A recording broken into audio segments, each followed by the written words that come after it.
Hi everyone. Make sure that I'm live. There we go. Confirmation. Hi everyone. How's everybody doing? I've got some I've got some news for you.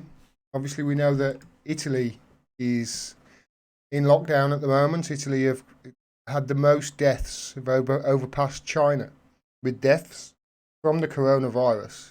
Today, I believe they surpassed China as having the most deaths from coronavirus, from this COVID-19 pandemic that is sweeping the globe. But Italy need not worry because there's somebody here to save them all. Bono is here, everybody. Bono has released a song for Italy to sing across the rooftops. Yes, Bono, legendary narcissist and all-right singer, has released a song for Italians to sing across their rooftops and, cheer themselves up, even though their country's in the grip of a pandemic. There is no truth to the rumour that all Italian mobile phones that are bought from this point on have his song to sing across the rooftops loaded onto the phone at the manufacturer and can't be deleted. There's no truth to that rumour whatsoever. Bono is here, everybody, and he's going to save us all. He's going to save all the Italians. Mamma mia! Say hi to everybody in the chat. Shall we? Bono's going to save us. Bono's going to save you, Italians. Don't worry. He's here. Just trust a legendary narcissist like that to... I'm sure he thinks he's doing good. I'm sure he thinks he's helping in some way. Typical of sociopaths, isn't it? They haven't got a clue that the people they think that they're helping absolutely hate them. I saw a tweet today, which is my favourite tweet of the year. I don't think it's going to get better than this, everybody. This is from Umar Kazmi. He says, "Hello, Mr. Maduro. I am little girl from London. My name is Laura May and I am 6. The evil Boris Johnson is making us starve under his evil capitalist regime. Please invade and or bomb our country so we can have food again. Yours truly, Little Girl." I love that. Little Girl. I fucking love it. Of course, he's taking the piss out of Bano Alabed, the little girl from Syria that needed help when she was in Aleppo, of course. How she got access to the internet in a city that it was down in all that time, I'll never know. But I love you, Umar Kazmi. That is my tweet of the year. I don't think it's going to get any better than that.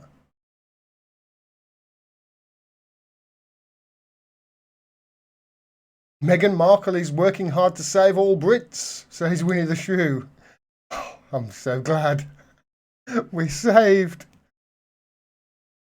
Titch Omer. Hi Titch, how are you doing? Hey all, how disappointed is everyone by Tulsi? And why is that? Why is that? Don't understand why anybody would be disappointed with Tulsi at all. I'll get to it later in the stream. Of course, a lot of people are disappointed by her this morning. Don't put your faith in politicians, everybody. I can see everybody's talking about it. All right.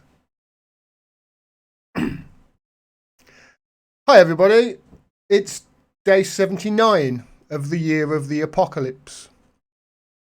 2020 so far. I think it started with Australia on fire and it's just got worse since.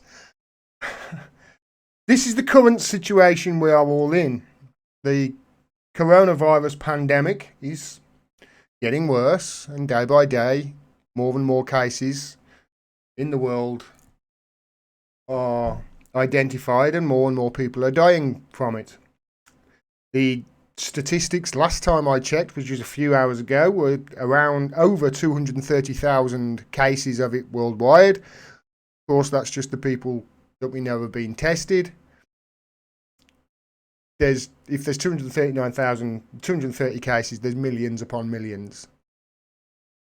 Around 9,500 people have died, sadly, in the UK.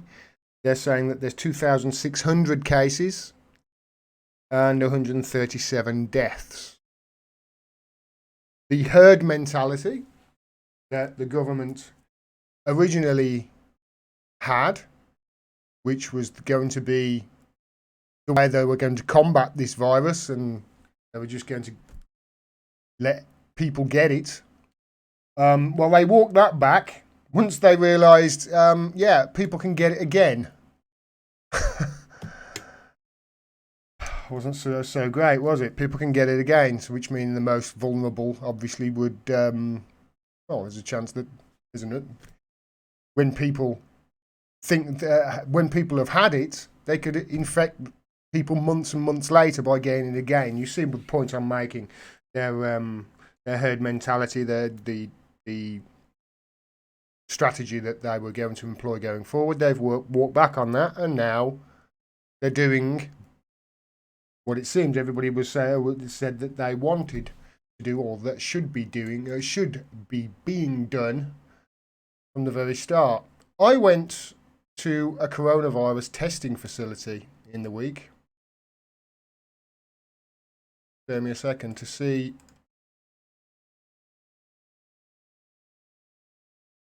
Bear me a second, everybody.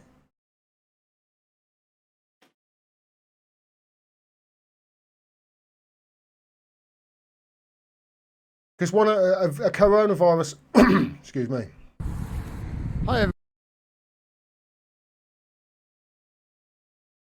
Now, coronavirus testing facilities have been set up at various places around the country. I went to one the other day to see what was going on. This was 2 days ago. Take a look what I found there. Hi everyone, as you can see I'm down at the coronavirus testing centre in Wolverhampton, and there's nobody here at the moment, so it doesn't look like there's been much of an outbreak in Wolverhampton so far. But as you can see, there's quite a few spaces there. They have cordoned off quite a large car park in preparation for the future. I'm going to have a look around so if I can find anybody. If not, it just looks like they're preparing at the moment for what's going to be happening, or they think is going to be happening in the coming weeks or months. That is now closed. That coronavirus testing facility is now closed, the BBC are reporting. So they opened it up, they tested a few people, and then it's closed. Now it's still there, so it can be reopened, obviously. I don't see why that they've opened it and then said that they've opened it and they're testing people and then closed it down. There's another one in Shropshire that they've done. It doesn't make any sense that they've done that. Surely if they've done it to test people, it should be open and they should be testing people. But they're not. The World Health Organization have said test, test, test. But so far we're not really holding our end of the bargain with that. In the UK, they're also erecting makeshift morgues. This is even more worrying. They've closed down the testing centres that they have opened, and now they're opening morgues. Huge mortuaries sent up behind Coroner's Court, ready for coronavirus deaths. This is the Metro. You can see there the pictures of it. So they are prepared. What they were doing to prepare for it to start off with, they've shut those, and now they're opening morgues, which is extremely worrying. Meanwhile, while they're doing all this, obviously there's a bit of a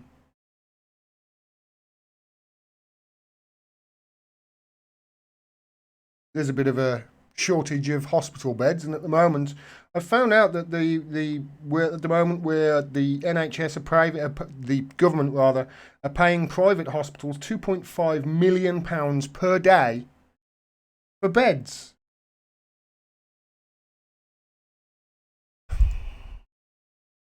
It gets worse. The racist rhetoric is being stoked up both at home and in the United States. In the United States, either by, of course, by the biggest troll in the world, the biggest online troll in the world, Donald Trump, who's calling this a Chinese virus. And Nigel Farage back at home saying it is time we all challenge this Chinese regime. Enough is enough. To the people who said that it was a knee-jerk reaction for me to say this is racism, don't be like him. Him blaming China and all this anti-Chinese rhetoric that is flying around at the moment, it's as bad as the Democrats blaming everything on the Russians for the last 4 years. That's what it is. This is why I say stop this shit, because it's racist. Because it is. It's as bad as blaming the Russians for everything for the last 4 years. And now the very people who congratulated me for calling out the Russia baiting, the red baiting for what it was, for the red baiting, and now saying, you got to stop this is a knee-jerk reaction, Gordon. It's not racist at all. Consistency. You've got to be consistent in your values. That isn't helping at all, of course. The racist rhetoric blaming China. It's not China's fault that this has happened. We certainly have no proof of that at the moment.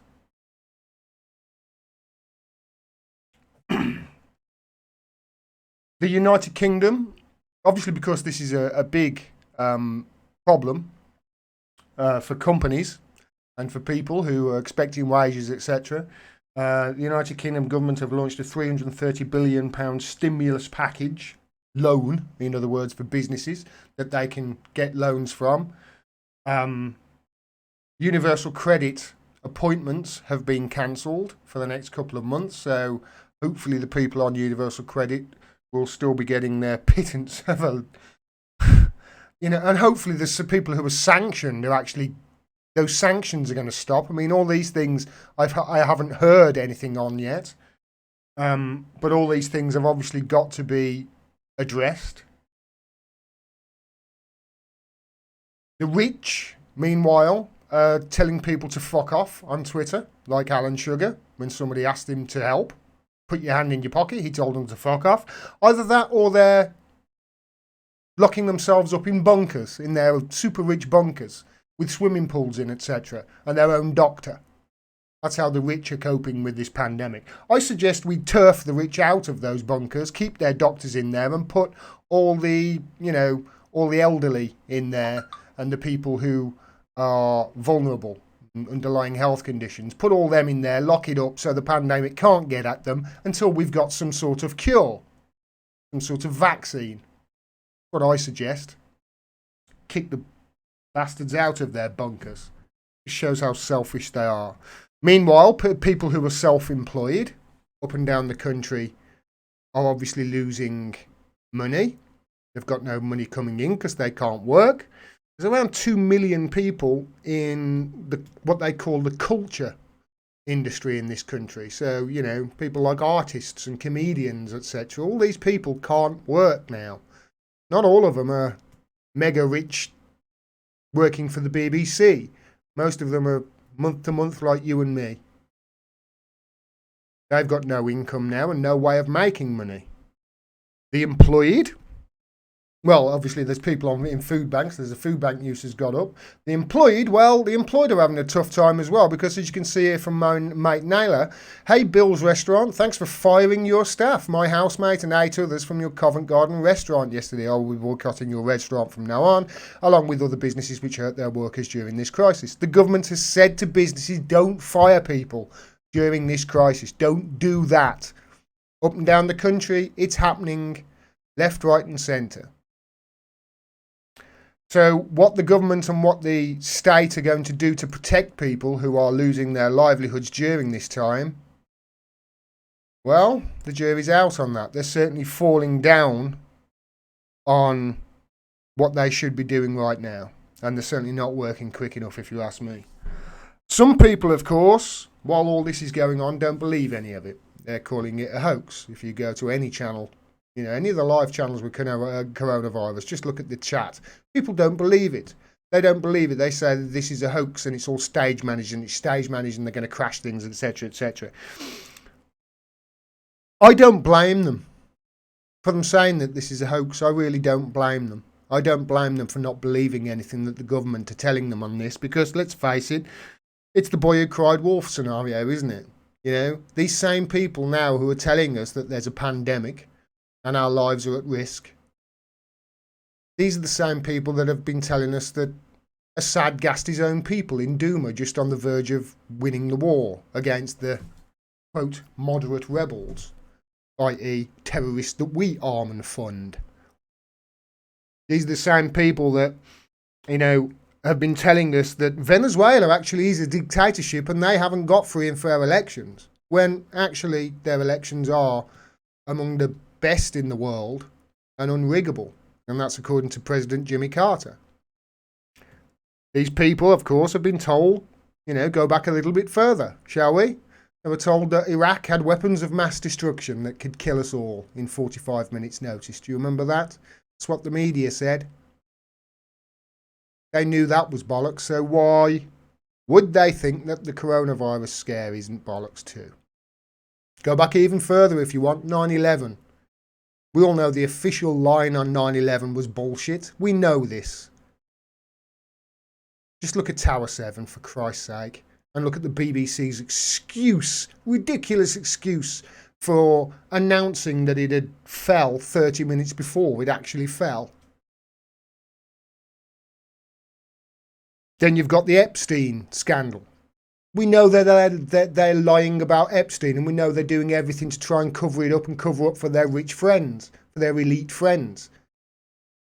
And who knows what sort of people were caught up in his web of lies and deceit and child rape.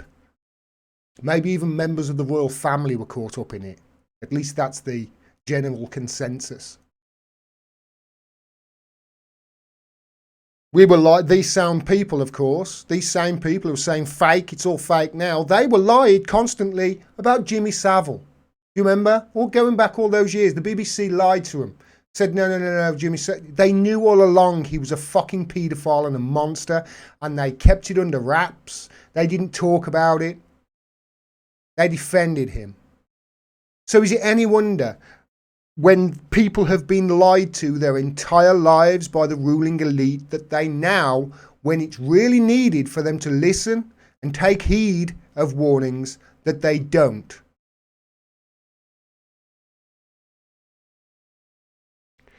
No wonder at all. And the thing that, of course, they've been lied to most about during this time is the economy. And when we've been told for the last 10 years that austerity was a must, and we must protect austerity. We must protect the banks, and we must implement crippling sanctions on our own people, which is what austerity is. They just killed like 200,000 of us, so they think, over the last 10 years. It was a big con. They could print that money at any time. Boop. And they bailed out the banks instead of bailing out you. If they gave that money to the people, they could have spent it in the economy and it would have eventually got to the banks. They would have cleared off their bills, etc., cleared off their loans. Would have got to the banks, they would have got their money. They would have just got it indirectly in a fair amount. Instead, we just gave it them all. And look what's happened. In the last decade, the richest people in this country have tripled their wealth, while you and I, we've lost net value. Most probably you watching this anyway. The global financial system, this is what we're into and what we lie to the people about the most, well, it's facing a bit of a problem at the moment. You could say. This is from the Independent. US stock market falling faster than during the Wall Street crash. There it is. There's the red line of the Wall Street crash. Let me take my image away. There's the red line. And you can see the black line there. That's the last few days. We're crashing faster than they did in the Great crash that caused the Great Depression.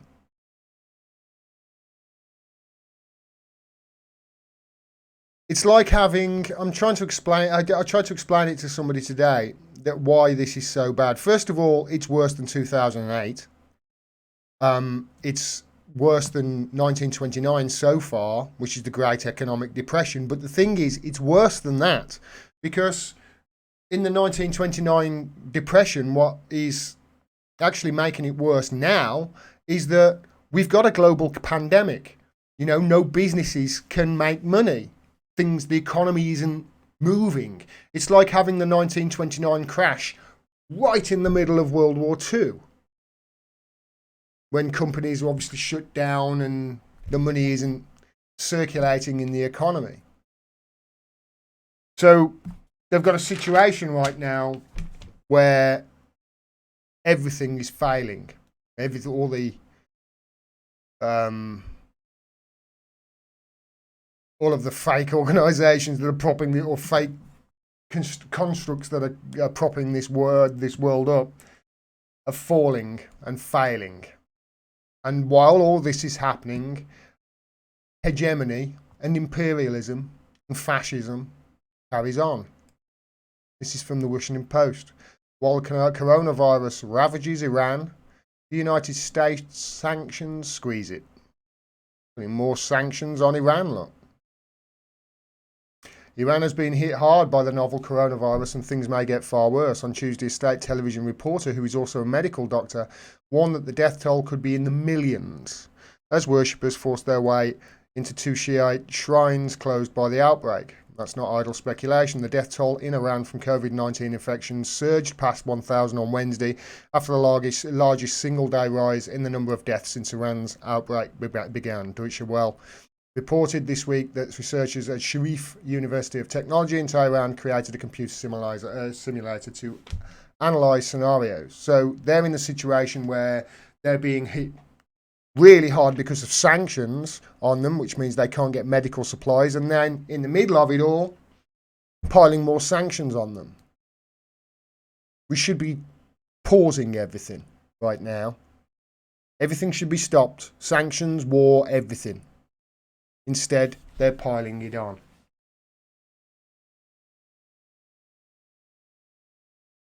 This, of course, happens while we're still in Iraq,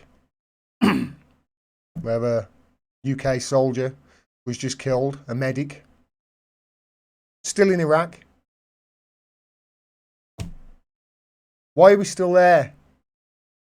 Why are we still in Iraq? Well, of course, we're still in Iraq because we are the lapdogs of America, aren't we? And Israel. We do their bidding.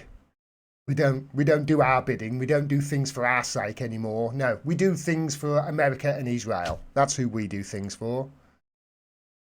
Meanwhile, while all this is going on, as coronavirus pandemic sweeps the globe, Trump authorises a new bombing campaign in the Middle East. Of course, we're going to be involved in that, I dare say. They'll say that we're not, but we will.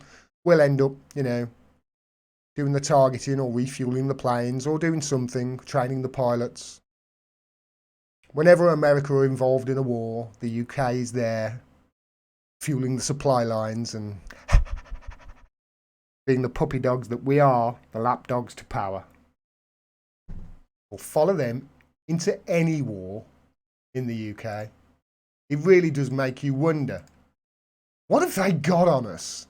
Are we not a sovereign nation anymore? What are they doing? Why are we going along with this?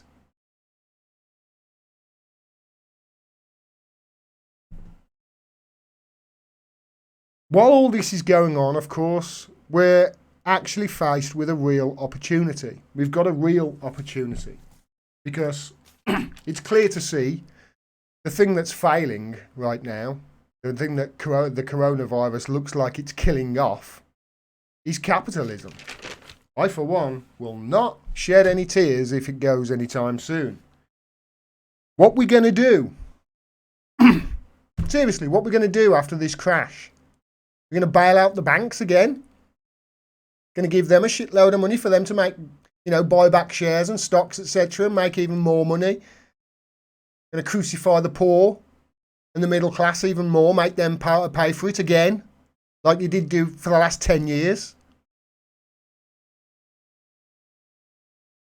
I suggest they'll have a hard time if they try and do that. They try and bail out the banks again. We need to bail out the people this time, of course, if that's what we're going to do. But I suggest we don't do that. We restructure everything. And the way we do everything, because it's quite clear to me that the thing that we've got, the thing that we say runs this country, democracy, we haven't. Because it doesn't matter what the people want in this country. It only matters what the ruling elite want. The ruling elite want war. We don't. We've got a real chance here to come together and usher in an era of something new. Because capitalism has failed us, people, just like very intelligent people said it would. It's eating itself right now. This is end times for capitalism. There needs to be a better way forward for us than a system that is predicated and a system that bolsters and holds up and rewards the most sociopathic and narcissistic among us. We can't rely on a system built on endless consumerism and military hegemony any longer. We need to find another way. We need to come together as well, and that's the only way we're going to fight this and beat it. Clear to me that we're going to get no real direction from the government. It's going to take us coming together to fight and defeat this virus. Look after your family, look after your community, and help each other. And we'll get through it. And we might actually fight and find something, a better way forward after this. But if we bicker and we fight amongst ourselves and we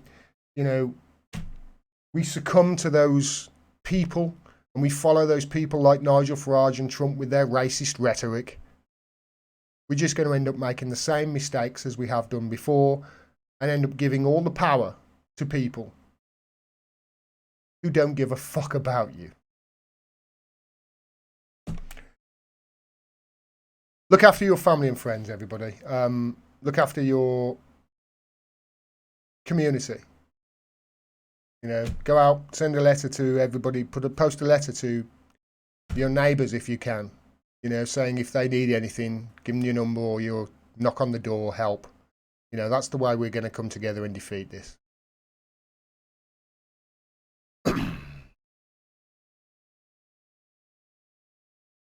Don't forget to hit the like, says Nikki. Thank you, Nikki. Yeah, don't forget to hit the like button. I've got to talk about something I'm really not happy about.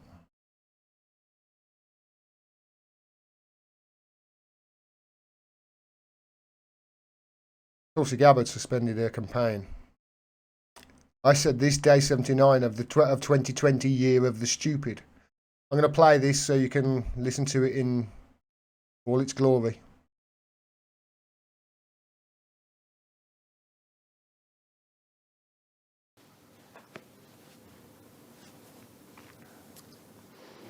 Our nation is facing an unprecedented global crisis that highlights the inextricable bonds of humanity and how foreign policy and domestic policy are inseparable. We are all in this together, and we must all rise to meet this moment in service to our country and our fellow man. This is not the first time that we have faced adversity together, and it will not be the last.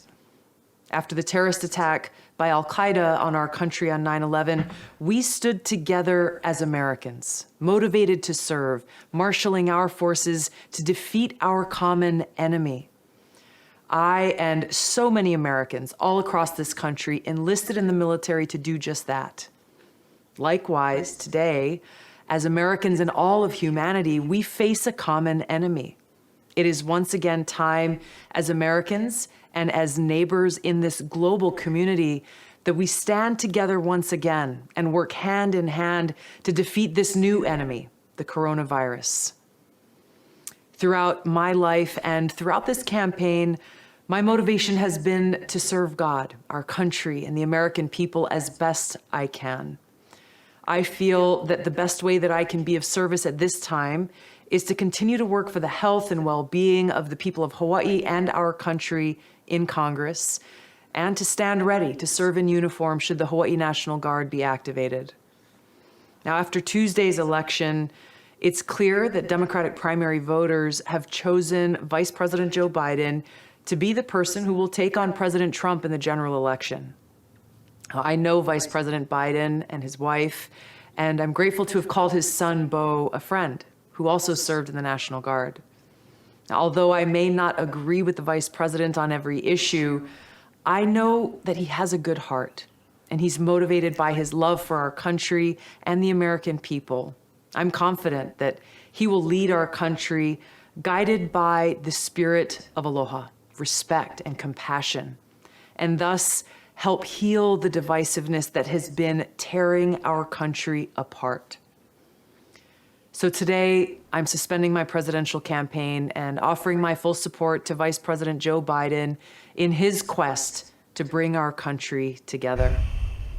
I will continue to advocate for a 21st century foreign policy, one that's based on mutual respect and cooperation instead of confrontation, where we as a community of nations can work together to overcome the great challenges that our people face, preventing and stopping pandemics like the coronavirus that is now affecting all of us, tackling climate change, combating terrorism, removing the existential threat of nuclear war that hangs over the heads of all of us. I will continue to do everything that I can to help bring about an end to the new Cold War and nuclear arms race and end regime change wars. And the way I'm going to start that is by endorsing a guy who is suffering from dementia. The way I'm going to do all that is I'm going to throw all of my weight behind a guy who is suffering from dementia. That's the way that's what I'm going to do. That's the best thing for the world right now, is for me to support a dementia patient. This guy who, honestly, I don't think he can remember his own name right now. In fact, I can show you instances of when he's forgot his own name. Only forgotten his Obama's name. President, my boss, look fat. Never, ever put your faith in politicians, people. They will let you down every single time. I am really disappointed about this.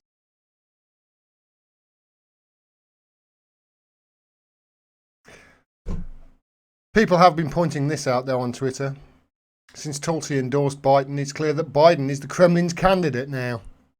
So, as Malinka says there, Trump, then Tulsi Gabbard, Jill Stein, Bernie Sanders were accused of being Russian assets. Biden must be a Russian asset. If she's a Russian asset and she's supporting Biden, then so must Biden be. Actually, the logical conclusion you jump to if you follow what people have been saying the last few years. When all this is over, I hope people like Tulsi and Corbyn have a bloody good excuse and a bloody good explanation for throwing their base support overboard, because that essentially is what Tulsi's done. Corbyn did it last year. Bernie's done it. Bernie will be doing it next week, I suppose, when he endorses Biden as well. I hope that they all have a bloody good excuse as to why they've done it.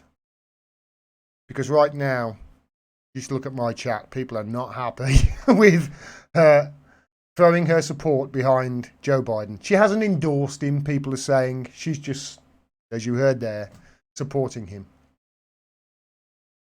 I'm going to leave you with this little video of Tulsi. I do hope that there's a reason for her doing this, and the reason isn't just to fall in line with the Democratic establishment, because all those people who were really ragging on Tulsi a while ago from him being a member of the CFR that I was defending her against. Maybe they were true. Take a listen to this. People will get into a lot of conversations about political tactics and how do we win this race and who's going to beat Donald Trump. Bluntly, I might get in trouble for saying this, what does it matter if we beat Donald Trump if we end up with someone who will perpetuate the very same crony capitalist policies, corporate policies, and waging more of these costly wars? You've just endorsed somebody, Tulsi. You've just thrown your weight behind somebody who is going to do exactly the thing that you just said, what's the point in us doing? I'm going to play that again. Matter if we beat Donald Trump if we end up with someone who will perpetuate the very same crony capitalist policies, corporate policies, and waging more of these costly wars. People will get into a lot of... I agree with that, Tulsi. I don't agree with the Tulsi that threw the towel in today. There better be a bloody good reason that you did that.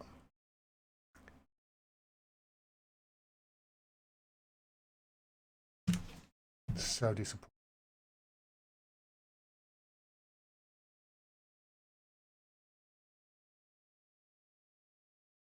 So disappointing.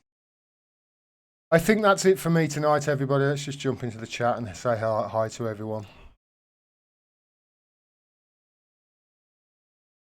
Yeah, Tulsi said she supports Biden and not endorsed. Okay, she supported him, you know. What's the fucking difference? You know? What's the difference between endorsing somebody and supporting them? Well, they're both ways of supporting them. Oh, okay then. There's no difference, mate. Endorsing, supporting, it's the same fucking thing. Hi, Kinky. Thank you very much, mate. $10 in the super chat. Wondering if you think the UK will experience widespread rioting as I'm sure we here in the US will. I hope not. I hope not. There were rumours yesterday that the military were going to be in the streets. I still think there might be. I think, you know, I was talking to my bro today who was in the transport industry, and they are really struggling. They are really struggling to fulfil the needs of supermarkets at the moment because of all the panic buying that people have had. They're working 24/7 at the moment at the CDCs and RDCs, you know, the central distribution centres, etc. They're working 24/7. And they're keeping up with demand so far, but for how long? You know, the drivers of all the trucks and what have you that are servicing all the supermarkets up and down the country, they're being ostracised, you know, because obviously they're in contact with a lot of people. When they're going into places, they're not even meeting people now. They just, like, you got to put your keys through a drawer, like, so you don't come in contact with people. That's how they're safeguarding the, you know, against the spread of this infection with regards to the distribution of food in the country. So, and they're struggling, they're straining, but they're keeping up with it at the moment. But how, you know, these drivers, they work long hours already. You know, there's been some relaxation of driving regulations, but it's not enough. It's causing more problems than they're solving. I'm hoping that it won't, Kinky. I'm hoping that it won't end up in riots, but I really, who knows?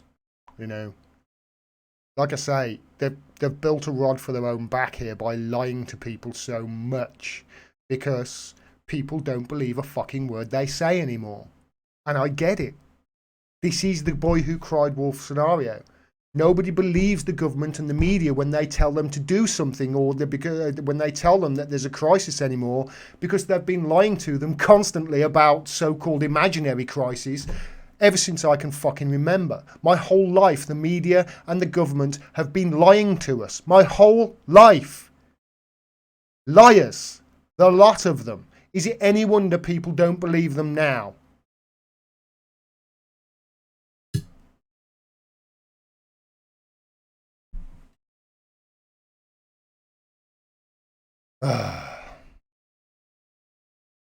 That's why I want Tulsi for VP, says Emma. No, Biden won't. Titchy's right there. Biden is not going to win the election. I mean, I'm trying not to. I'm trying to stay away from predictions anymore because I didn't write this stupid play. But I don't think she'll be VP, and Biden is definitely not going to win. You can take that up to the bank. I was listening to Nico House today, and Nico has said that Biden could get the vote in a general election of every single registered Democrat in the United States of America, and he still wouldn't beat Trump. And that is so true, because independents will not vote for him. They'd vote for Tulsi, they'd vote for Bernie, they won't vote for Biden. Which tells you one thing. The Democrats coalescing around Biden would rather lose to Trump than win with a progressive. They've been saying it over in America, progressive have for a long time, and totally true. Jacqueline Booth says, Gordon, the coronavirus strain in China is different to the one in Italy, Iran. Is it, Jacqueline? Because I have heard no experts say that whatsoever. Send me a link, darling, with it. If you've got any information on that, send me a link on it. That would be interesting if it was a different strain. They do mutate, viruses do, remember, so... Yeah, Oz Whistles is onto it as well. Keep hearing about the strain thing, but can't find a reliable source. That's it. I need a source on it, Jacqueline. Send me an email on it. You've got the email. Right, that's it for me tonight, everybody. Thanks very much. Stay safe out there. Please practice good hygiene. Wash your hands. Keep 6 feet away from people. You know the drill. And we'll get through this. Make sure that you look after your community and your family. Okay, that's the most important thing. Look after your community. Look after the people around you. If you've got elderly neighbours, go and look after them. Go and just send them a note. If you need anything, let me know. It will go a long way, I tell you. We really need to help each other through this, because it's plain to see we're going to get very fucking little help and assistance from the government. Look at this shit. Ian Duncan Smith says, don't bring in universal basic income during a pandemic, as it would be, quote, a disincentive to work.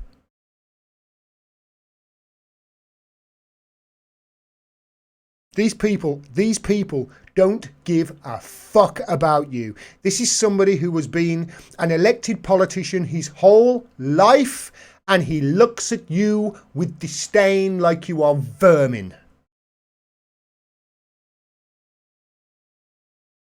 These are the people that we have given power to. We give them power. Ian Duncan Smith didn't rise to power and take power. We fucking gave it him.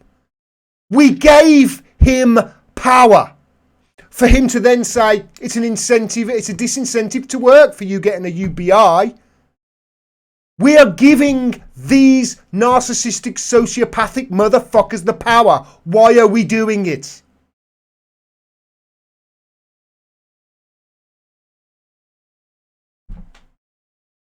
All right, I'm going to go before I blow my top, everybody. Ian Duncan Smith. Honestly, kiss my hairy arsehole, Ian Duncan Smith. Seriously, I'm going to go before I say something bad. Get booted off YouTube. Take care, everybody.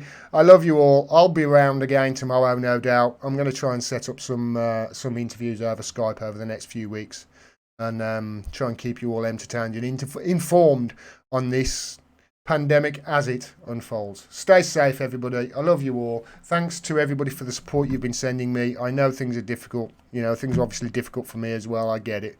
Help out if you can, and help out independent media. And for fuck's sake, switch off the mainstream media. Listen to the experts. Don't listen to Sky News and that shit. Really don't.